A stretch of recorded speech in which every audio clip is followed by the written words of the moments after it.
So I'll speak a little louder, especially with the rain. It's there.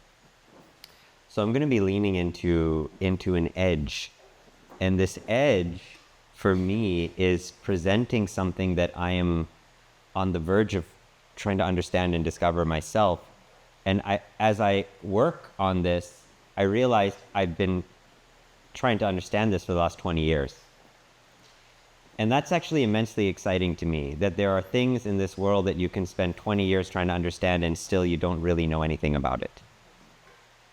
Those are the kind of things that excite me, the things I want to give my time to, not the things that I figure out in 5 minutes or I put into AI and it tells me the answer, but something that is actually a deep, ongoing, living inquiry that becomes a devotion of a certain kind of way of seeing and feeling, in which what you are seeking to understand reveals itself to you from within.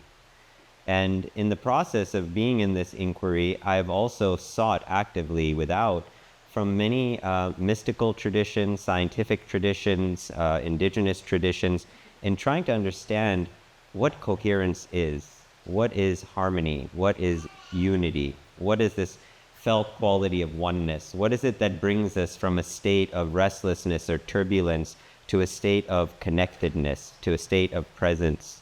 And while the most, I would say, humble and authentic answer is extremely simple, I'm going to indulge myself today in the complexity of it as well. And I use the word complexity very intentionally because I want to distinguish it from complicated. I think we live in very complex times that demand us to wrestle with the multiplicity of perspectives, viewpoints, the interpenetrating realities that make up the specific time that we live in. And as we go into this, we realize that complexity is inherent to nature, right? This body-mind complex is extremely complex. You know, that's why they call it a complex. If you're a neuroscientist, you can spend your whole life trying to study the brain and you only get this much of it. We live in a time of specialization where people can devote their lives to just trying to understand how your big toe works, and they could keep going on that path.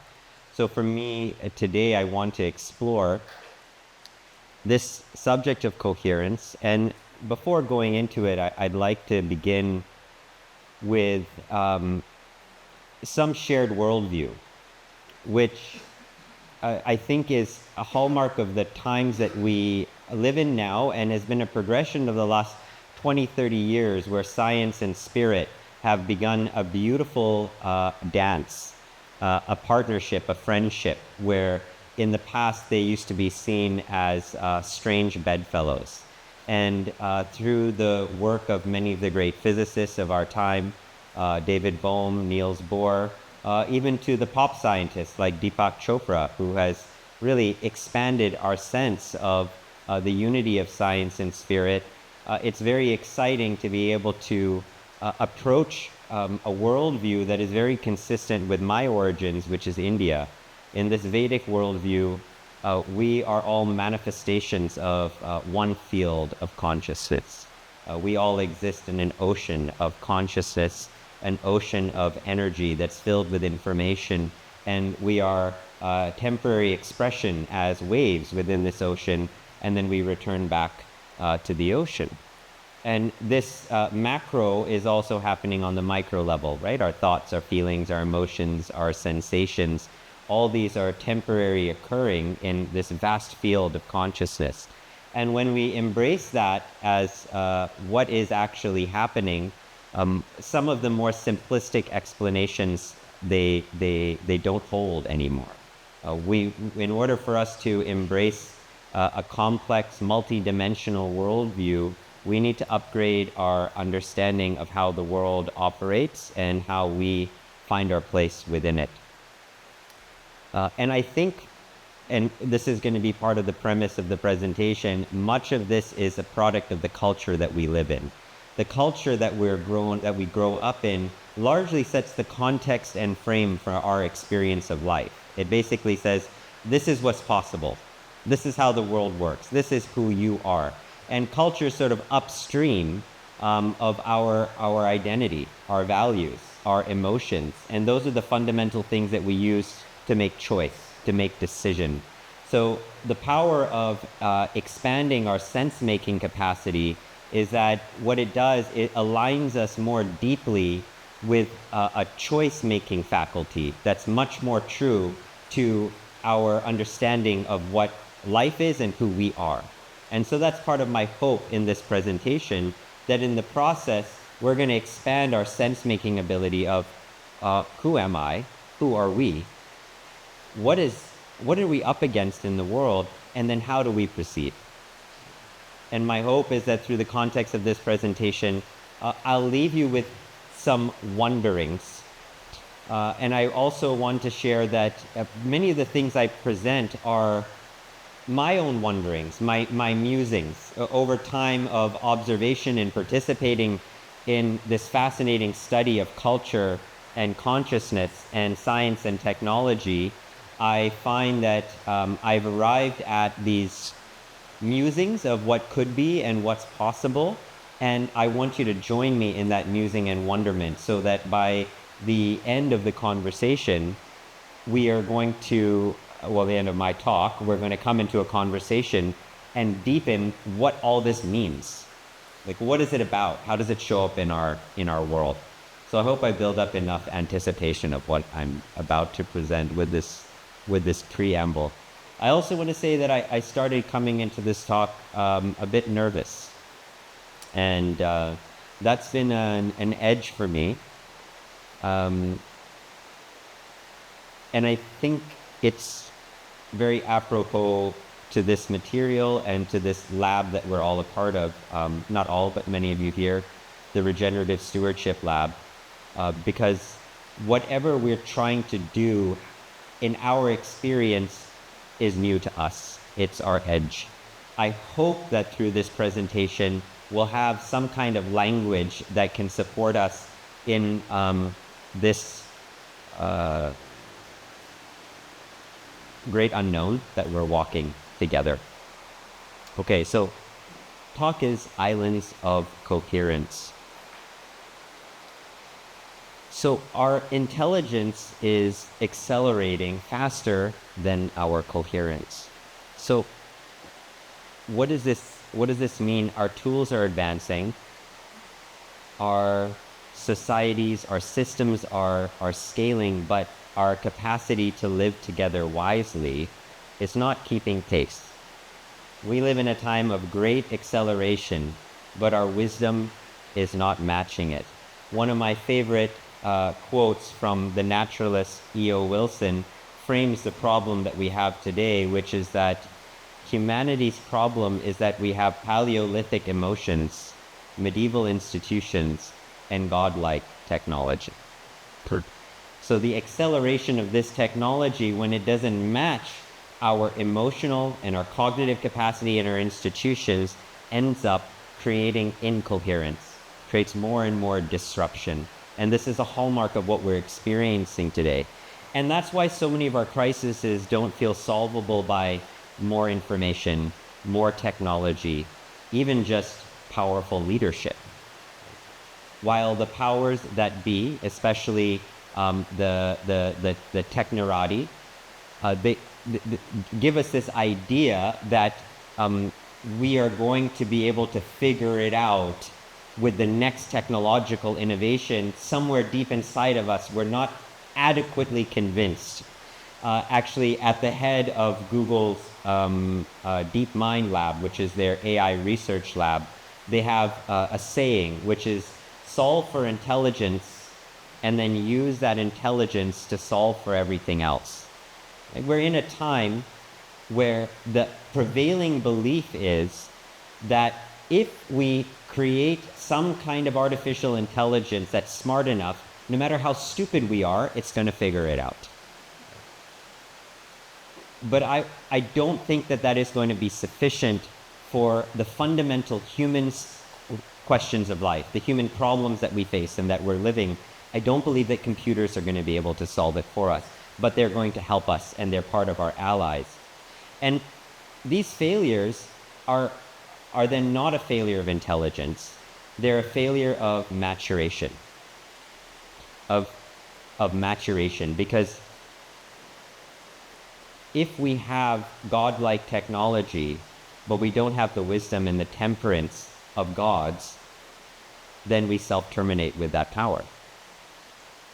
If we're not sufficiently mature to steward the exponential technologies and the complexity that is coming about from the world that we're creating, what happens is we move more and more towards division, disconnection, and incoherence. And this is not a moral judgment. This is just a systems observation. We'll find that this is true not just in our human systems, but in our life. When anyone rises to power, you really get to see their level of maturity. There's a saying that the higher a baboon climbs a ladder, the more its bottom shows. You know, that red baboon butt, right? And we have this idea that power corrupts, and absolute power corrupts absolutely. How many of you heard of that before? And you know what I've seen in the world and in myself is that it's not that power corrupts in its own, it's power amplifies the corruption that we already contain within us. We don't know how corrupt we are until we have the opportunity to wield influence, and then we see who we really are. It's very easy to point the finger, right? But they say when you point a finger this way, there's 4 pointing back at you, right? So this is our work. If we are being gifted in these devices, the powers of God, are we not required to develop the requisite wisdom and maturation so that we can steward it wisely? If we are being given more and more resources to create whatever we want in the world, if it's not commensurate with our wisdom, with our capacity of connectedness and awareness, are we not going to use it, even with the best of intentions, likely in a way that is disruptive and perhaps even destructive to life? Very possible. Very possible. So we're going to talk a little bit about systems theory. And at a certain threshold, the future is not predetermined. And this is what's interesting. I think in order to kind of make sense of this first, we have to look at what our classical understanding of how systems operate, which is in this Newtonian paradigm of classical systems, order is something that's imposed. Okay? That's how we've usually thought of it, especially in, it became very strong in our modern industrial paradigm. Order is imposed, you design it, you control it, and you enforce it. However, living systems are somewhat different. And what we found is that when living systems are pushed beyond their point of equilibrium, they reach a certain threshold where the old patterns, they can't hold anymore.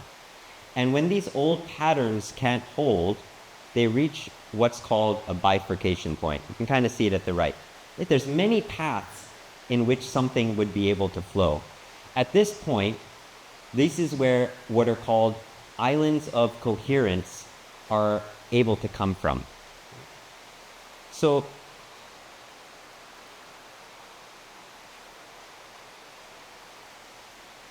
in order to understand more deeply what these are, I'm going to give a little bit more background.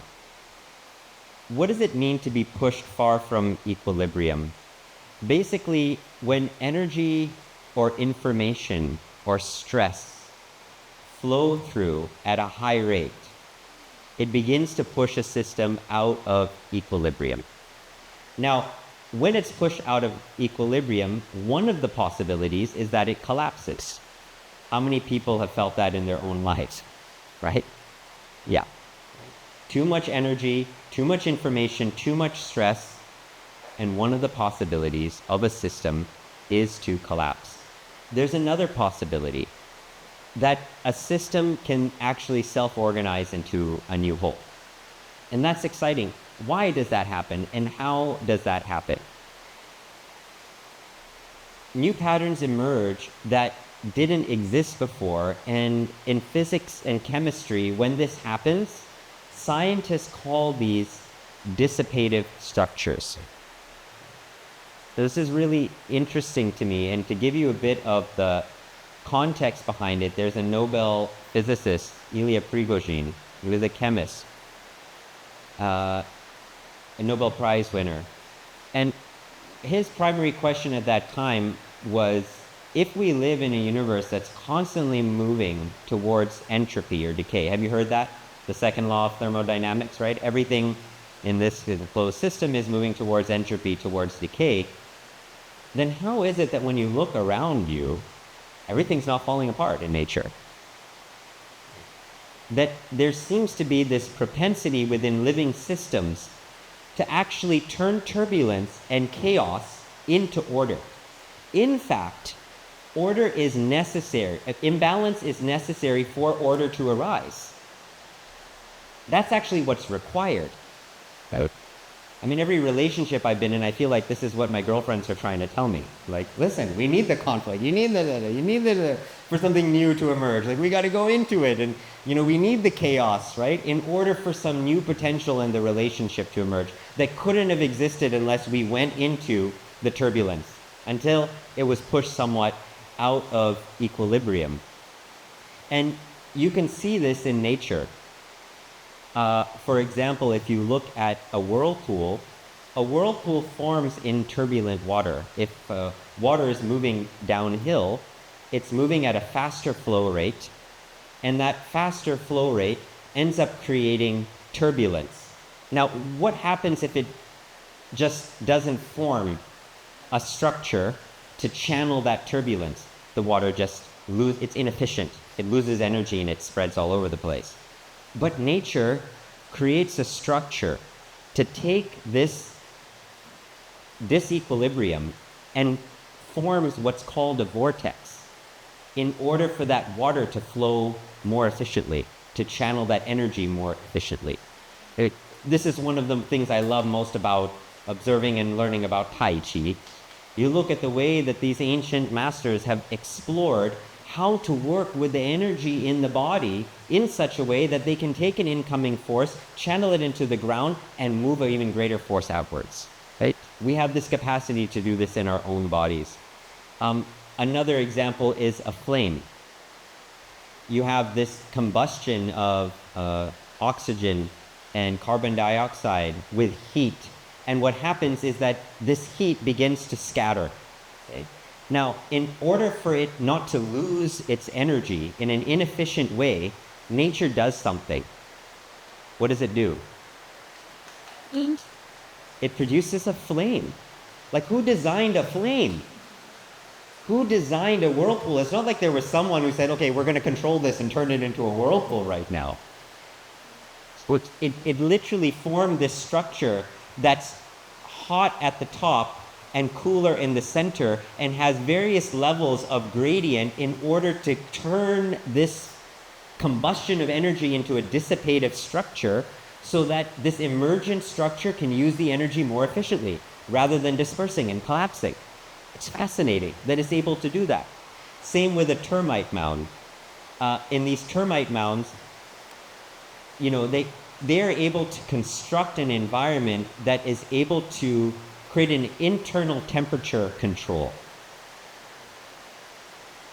without any central organizing framework. Unbelievable that it's able to produce a mound that can control the temperature without any top-down order. That's what they're capable of doing. So order actually doesn't come in spite of chaos. It comes because of it. In dissipative structures, in complex systems that are pushed far from equilibrium. To give a very real example, we just had a festival here. Okay? Now, would you say that a festival has a flow of information and energy at a faster rate than we're basically able to handle? Put up your hands if you're involved in it. Yeah, exactly, right? Okay? Now, what happens as a result of that is that we have to form new structures that are self-organizing to manage the inflow of energy and information, and if we don't, the whole thing collapses, right? It requires that. That's what human beings are also learning to do. And that's what I want to go more into the talk, which is, are we able to form these kinds of dissipative structures as human beings, as human collectives? So one of my favorite examples of this, and I use this a lot, just watch this.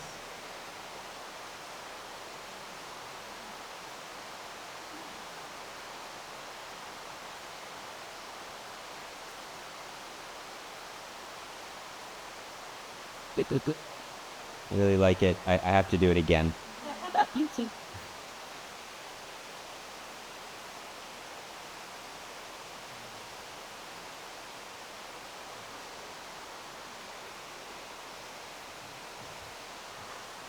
So this is called the murmuration of starlings. Yes, thank you so much.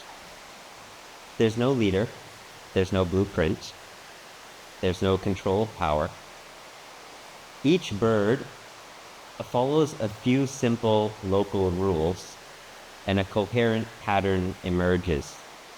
Their rules are that they adjust distance, they match their neighbors, and they match direction.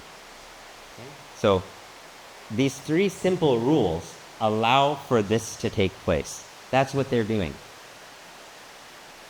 It's quite remarkable that they have this intuitive capacity that allows some emergent structure that otherwise would cause them to smack into each other, and it actually creates a beautiful dance of form. Right? This is something that we might call emergence, right? An intelligent, adaptive pattern that arises with a complexity of interactions that couldn't have been seen unless they entered into that dance, until that interaction. We couldn't have predicted what that particular murmuration of starlings was going to be. Right? This, in classical physics, it drives them crazy, right? Like, you should be able to predict things, but you can't. In fact, the reason you can't predict it is because chaos is the necessary ingredient. Turbulence and disequilibrium is the necessary ingredient for new patterns to be able to merge. Right? So human systems are living systems too. We have energy flows, attention, emotion, resources. We have information flows, language, media, stories. We have stress, we have trauma, we have inequality and acceleration. And when those flows exceed the capacity to integrate them, the systems destabilize. And the question is, what kind of order is going to emerge from us? Okay. Another way of thinking about this that is a dissipative structure is a system discovering how to stay alive under stress. A dissipative structure is a system that's learning how to stay alive under stress. That's why it's often in the moments of greatest challenge and difficulty that the most profound and powerful innovations are born. But innovations are born because there's an intelligence in nature that's able to convert it into a new structure in order for it to adapt. And I believe that islands of coherence are how cultures are going to be able to do that consciously. So again, to explain it really simply, when there's low pressure and low flow, there really isn't much structure and organization. There's not much happening. It's just kind of boring. Everything's just kind of normalized. When there's high pressure and high flow, we get instability, noise, and breakdown, but that breakdown, or the potential for breakdown, is exactly what gives the possibility for a new pattern to emerge. Again, it's not designed and it's not planned. This is by Ilya Prigozhin. When a system is far from equilibrium, small islands of coherence in a sea of chaos have a capacity to lift the entire system to a higher order. Why is this so significant?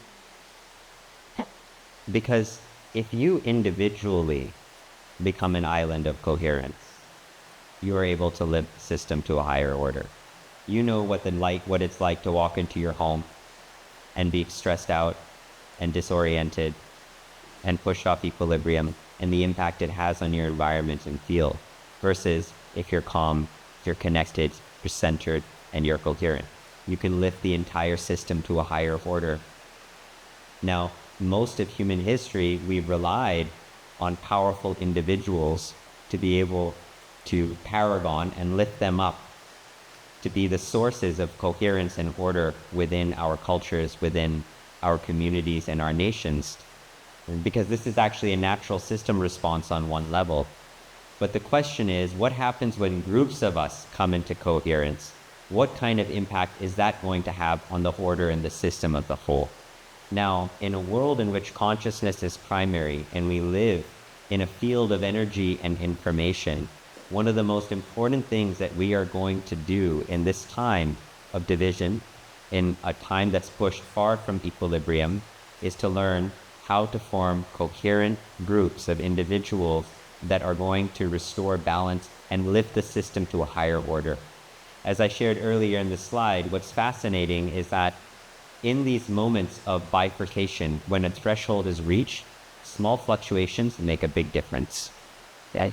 So small groups that have high levels of coherence can actually make an unsized leverage of an impact of coherence in the whole system. Sorry. Now, you've heard those quotes. We all put them on our walls. Never doubt that a small group of committed individuals can change the world. Indeed, nothing else ever has. How many people have heard that one? Yeah, I like it. We all are like, yeah, And there's a part of us that, sometimes we're like, I don't know, man, the world is it's just too bad, and it doesn't really make a difference. What impact does it make? Well, I'm telling you that the science of complexity and living systems theory, of which all of nature and existence is, and you are because you're humans, is telling you that small islands of coherence in a sea of chaos can lift the system to a higher order. Maybe we just haven't reached the level of coherence requisite for that lift of the system to be seen at scale. Maybe our work is to deepen in the technologies of coherence so that we can see the system lifted to a higher order. Because we know that the science is telling us that this is how it operates. This is not just feel-good quotes from Margaret Mead. This is actually the science of how it works. So what is it that determines what kind of order emerges? It's the quality of local interactions that determine that. Why is this important? Because not all coherence is necessarily desired or wise. There's a lot of people who can cohere around an ideology that is extremely destructive. And they do that through forming coherence of ideology, coherence of belief. To them, if you ask them, do you feel coherent? Yeah, I feel connected to all the people around me. And they'll go and hang someone. Not all coherence is wise. And why is that? Because the order that emerges really depends on the quality of the local interactions. As, for example, an authoritarian order might emerge.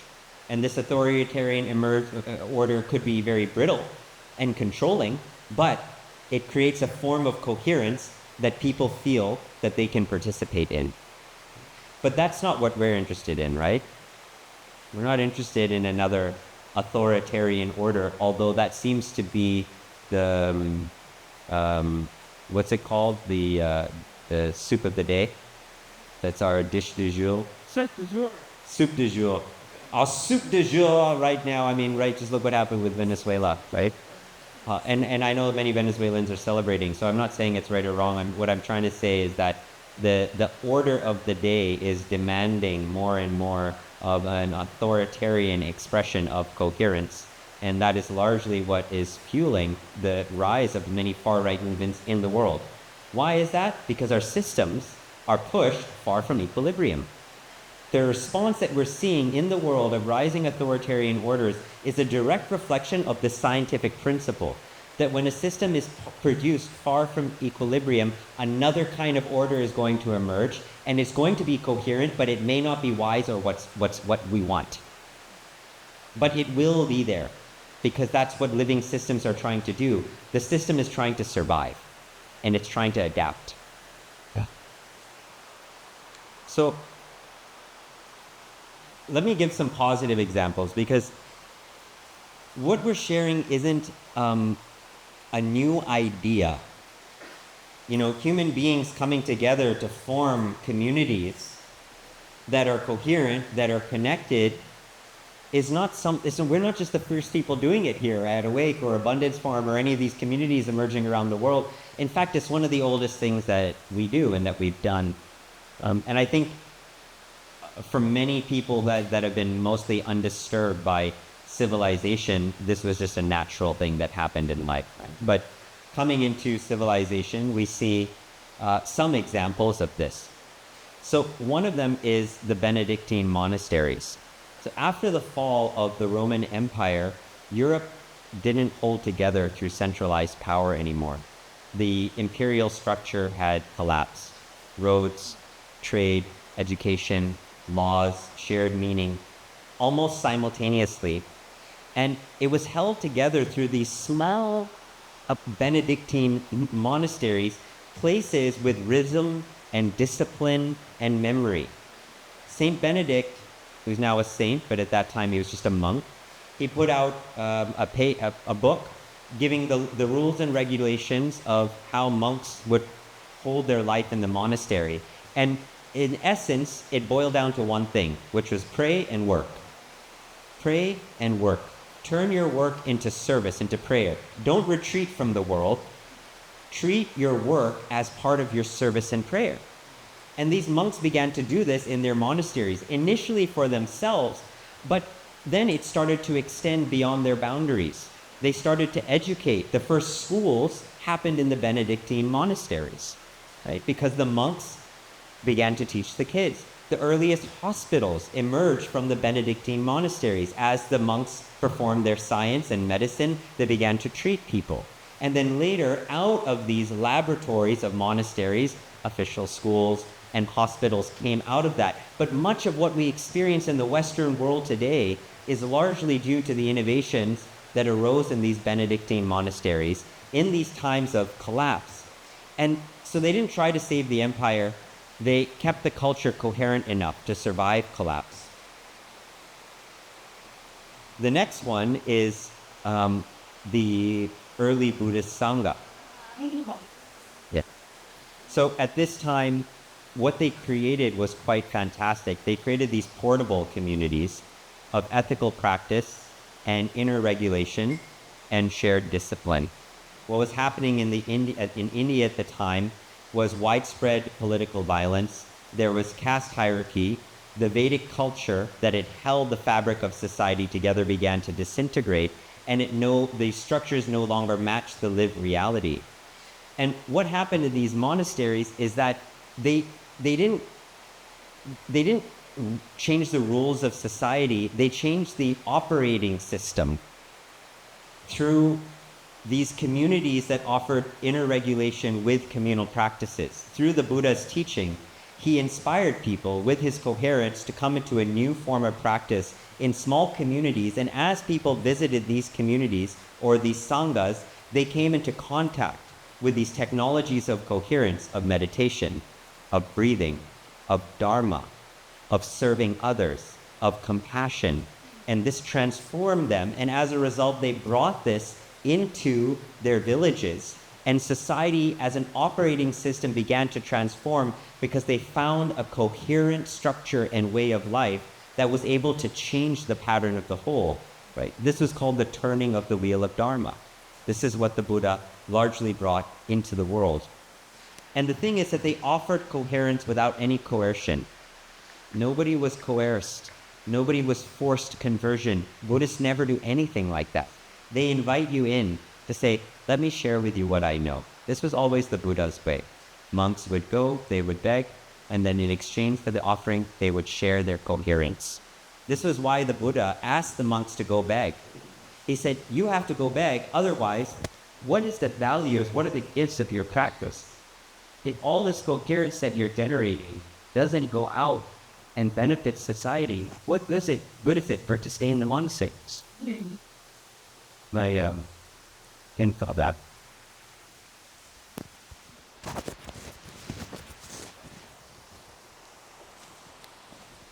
Let's catch him.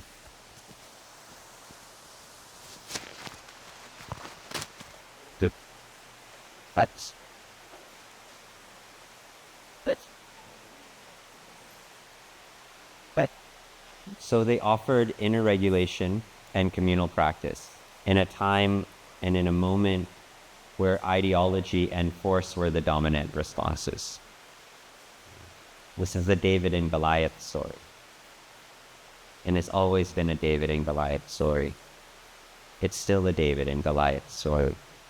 But this is the profound thing that we see from these examples. Small islands of coherence in a sea of chaos, of breakdown and disequilibrium, when spread and practiced in small groups, can actually lift the system to a higher order. We have historical examples of this. The first university in India was a Buddhist university, Nalanda University. This came through the deep study of these Buddhist monks. The last example is the one that's more recent and more inspiring. So there's a book, if you want to read about this more, called The Nordic Secret. So at this point, the Nordic countries, they faced a mass upheaval because of industrial modernity. There was mass literacy, but also the onslaught of the machine. Right? This was the beginning of the industrial modern revolution. There was a loss of tradition. There was social unrest. And industrialization was spreading faster than cultural adaptation. People were gaining power and mobility and education, but without inner civic formation to metabolize them.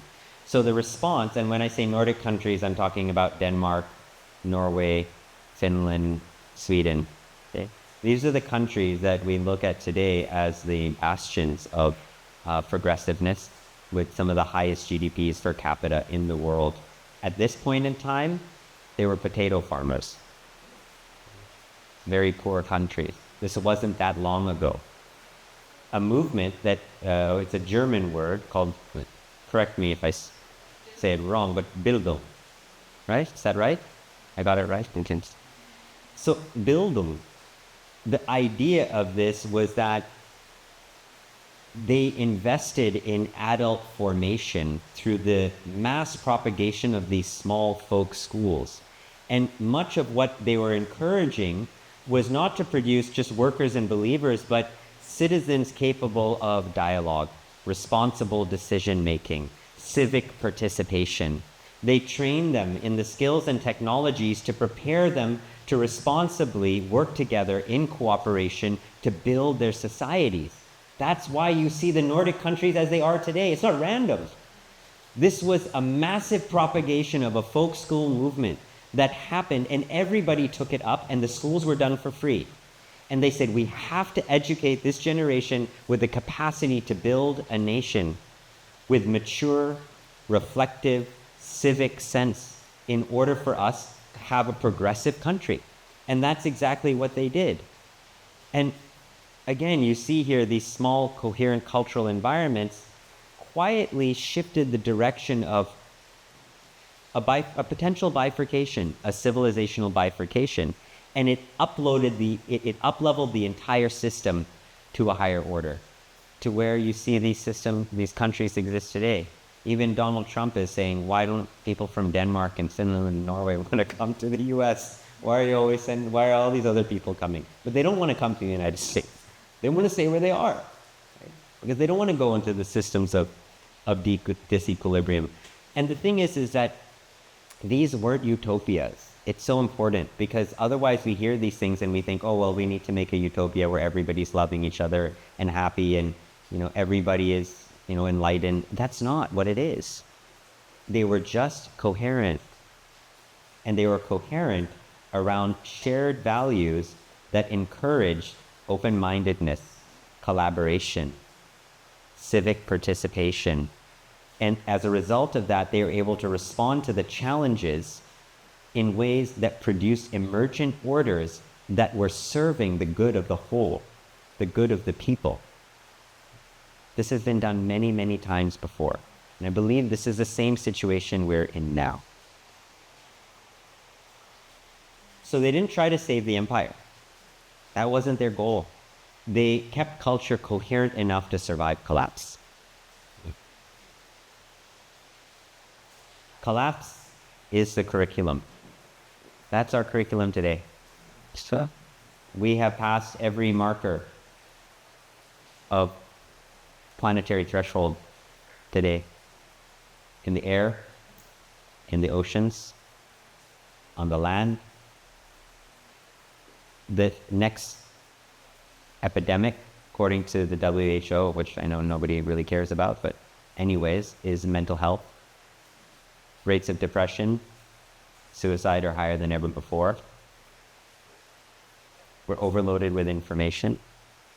So the markers of collapse are all over the place. Our work isn't to save the dying system in its final gasp.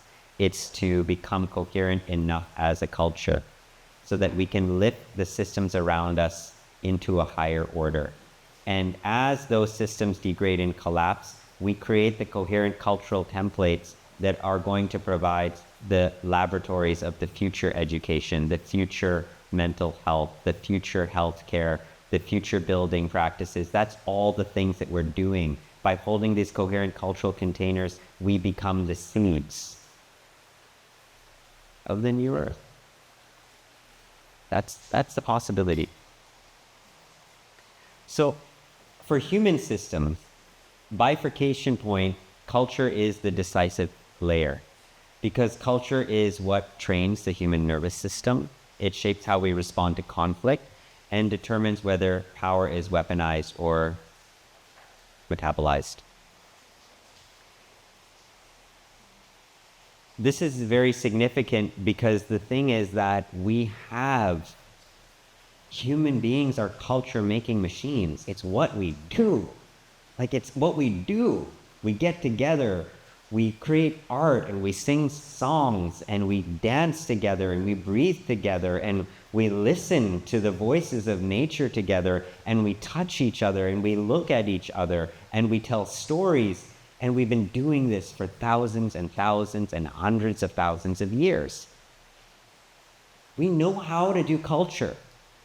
It's just that we have undergone such a drastic dislocation from our ability to create culture with others because we live in an age that has paraded separation and isolation and individualism. But we have that power, and reclaiming that power is essential in order to create this coherence again.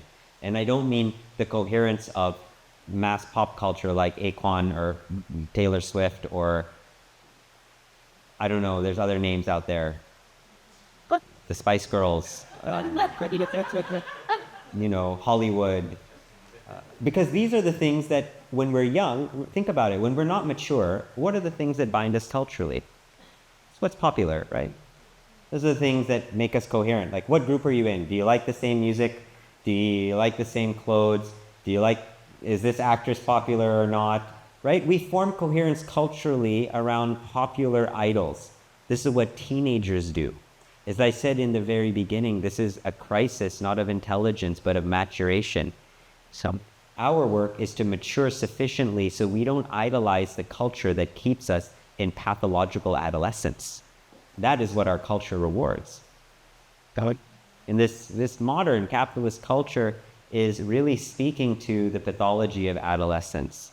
In our work, and why we would be gathered in places like this, is because I'm sure that our Instagram feeds probably look pretty different than most people living in the matrix of urban, I don't know, New York or Beijing or something like that.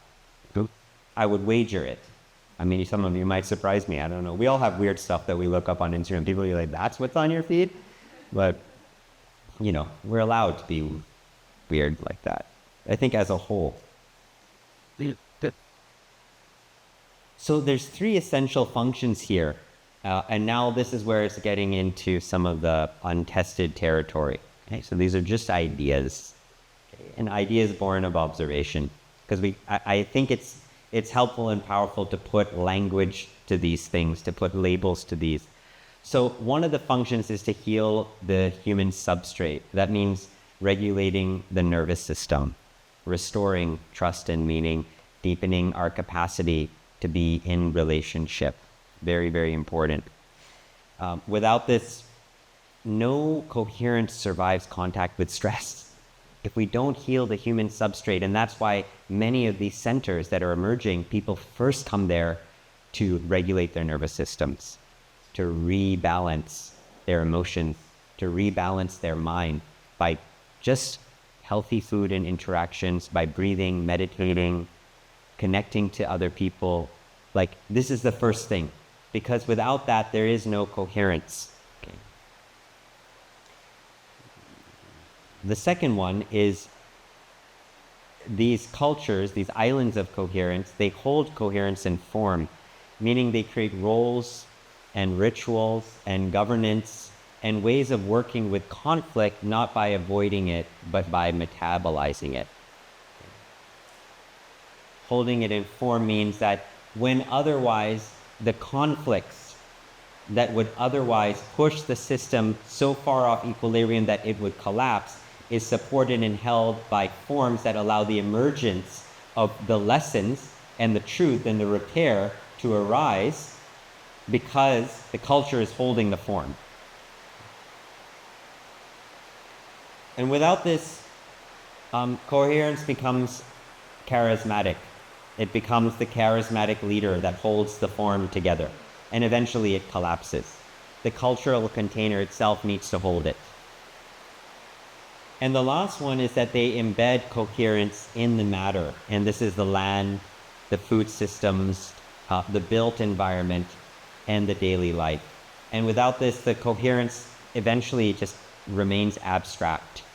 Right? It's like out there, the coherence that we're practicing here is not reflected in our relationship to our land and our food systems and our daily rhythms. And this is one of the biggest challenges I feel we have at Awake. You know, we have yet to cross this embedding coherence into matter in a truly thoughtful and deep and conscious way. Right? Yes, we have a beautiful property, but the amazing abundance that we're experiencing of the natural world has nothing to do with us. Like, this is Costa Rica. Like, freaking anything will grow here. Right? It's just going to be beautiful.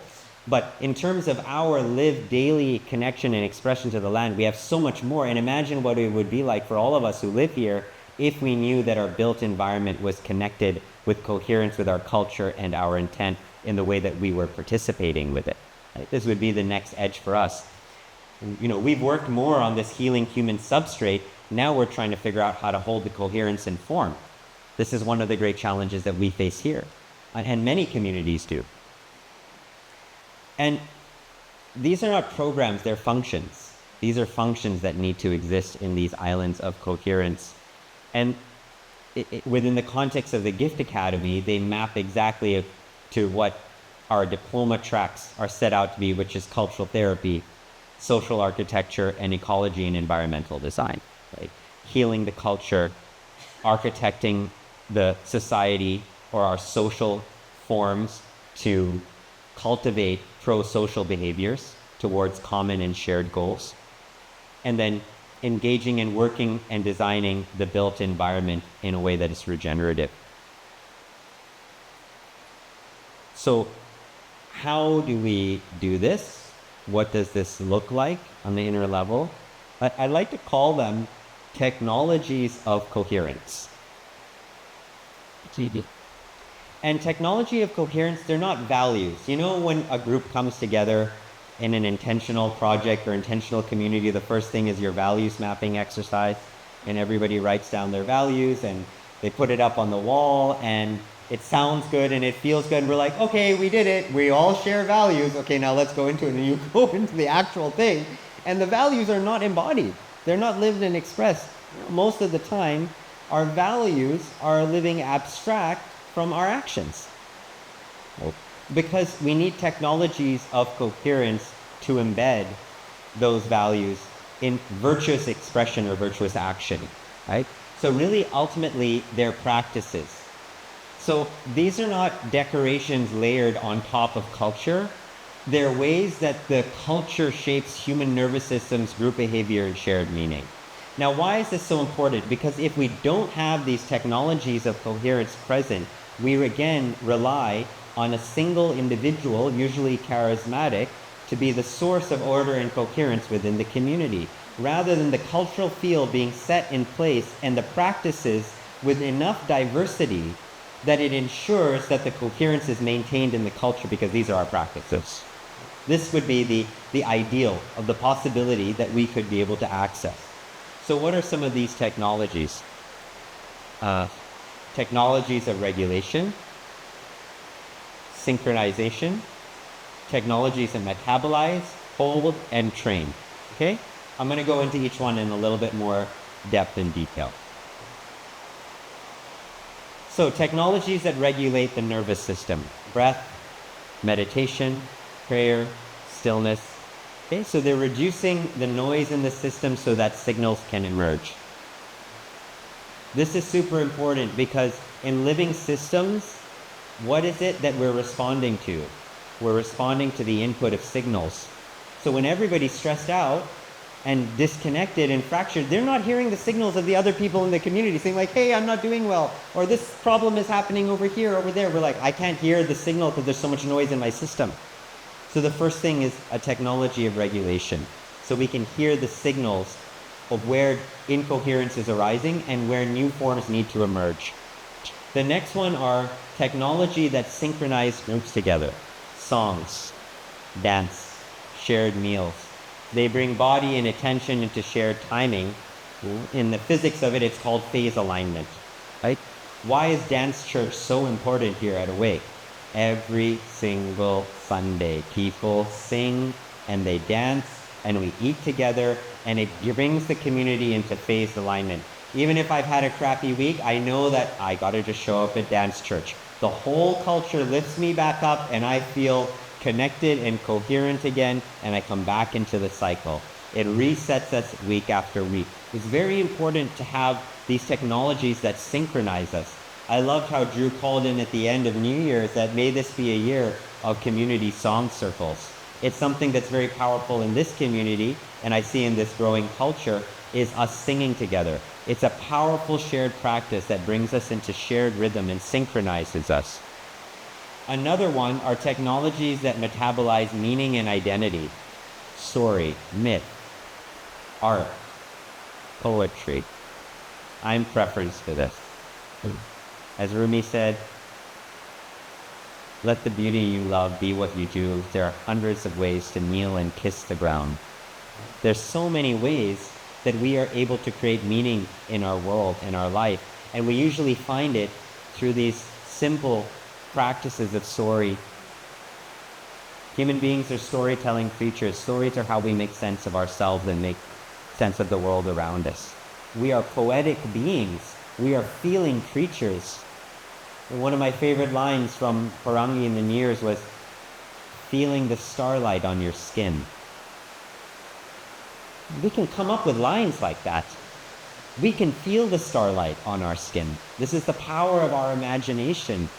Right? We can expand our identity from being small, defensive bags of ego to expansive, soft, and wondrous currents of, help me out here, I'm not feeling the poetry in the moment, but you know what I mean, right? Something really beautiful. We have this capacity, right? And what this does is it integrates emotion and memory into shared narratives, right? As a culture, we need to be able to tell the story of what we went through, or hear the stories and myths of other times to make sense of what we're going through now. And that gives purpose and meaning and orientation as to, why is this happening to us now? Is it just about us, or is this a deeper current or pattern or archetype in the human consciousness or psyche that we're playing out again? Next one are technologies that hold thresholds and transitions. These are rituals, ceremonies, rites of passage. And what they do is they give form to uncertainty. And this is what often happens at these threshold moments, right? Something that existed in one stage has to become something else. That's a threshold. That's when a rite of passage is necessary. So this is when an individual is in a state of disequilibrium, and when pushed far from equilibrium, is at a bifurcation point and has the potential for a new order of their own identity to emerge, a new pattern.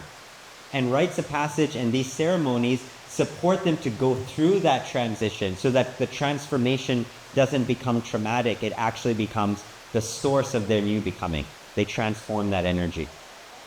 And the last one are technologies that train ethical and relational capacity. So these are councils, our circles, authentic relating, forum. Many of these practices, what they do is they allow us to have honesty in community without collapse. We need truth to be our container. We need repair over blame. These things are facilitated through these kind of technologies that train our ethical and relational capacity. So, as we said before, in complex systems, it's the quality of local interactions that determine what kind of order emerges. So that means that our local how we breathe, how we pray, how we sing, how we dance, how we meet, how we do rites of passage, how we meditate, how we resolve conflict. Those are the small local interactions that determine what the new order will be when conflict arises, when the stress arises in the system. That's why these practices are actually the infrastructure of coherence to lift the whole system to a higher order. I've seen it at Awake in moments where we are practicing these technologies and we go through something difficult, it actually lifts us to a higher order of connection and coherence and understanding with each other. When we are not regulated, or when these other technologies are not being utilized and in practices, it causes a collapse, it causes a breakdown. There's no guarantee that a bifurcation point is going to produce a beneficial coherence. It's up to us. And this is where the rubber meets the road. Everybody has to show up for it. And because it's so difficult for one individual to show up for it consistently, we need a culture to maintain it, that's holding it as the way that we learn to practice and how we show up. So these communities, they're really not answers. I think they're training grounds. They're training grounds for the answers that want to be born. These are training grounds or laboratories where we are experimenting with all these different technologies of coherence I just mentioned. And these technologies of coherence that are developed in our laboratories are some of the most important technologies. I would say the most important technologies in the time of crisis that we live in today. If we are not convinced and invested that a new AI or a new missile or a new biological invention is going to bring us out of chaos, we need to cultivate the human technologies that bring us back into coherence. And these are not the things that are monetized in the matrix. We have to do this because we know that this is the right way for us to live, and it's the most sane response to the time that we're in. And that whatever we cultivate and template and develop here are the technologies that are going to go out and bring coherence in the world around us. And that's exactly what's happening. That's what we're doing now. We didn't come up with breathwork. We didn't come up with yoga, although there's a few LA Instagrammers that might want you to believe that. But Indian people came up with yoga, right? People have been breathing for a long time, sitting in council, indigenous culture. The cultures and individuals that were rooted in coherence, the Vedic cultures, the Benedictines, the indigenous cultures, they practiced these technologies of coherence as part of their ways of life because they knew that this was the most important thing to the upliftment and well-being of their culture and their people. And we have been able, thankfully, not to lose them and to be able to access them and to bring them into form in our own ways of peacetime. This is not a new idea.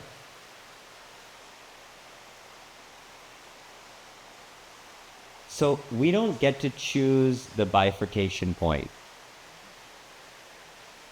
We do get to choose whether we practice coherence deeply enough to steward the future responsibly. This is our agency.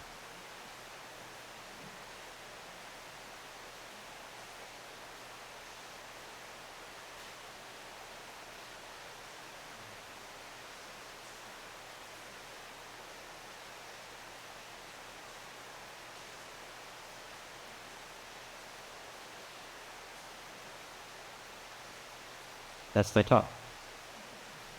Thanks for listening.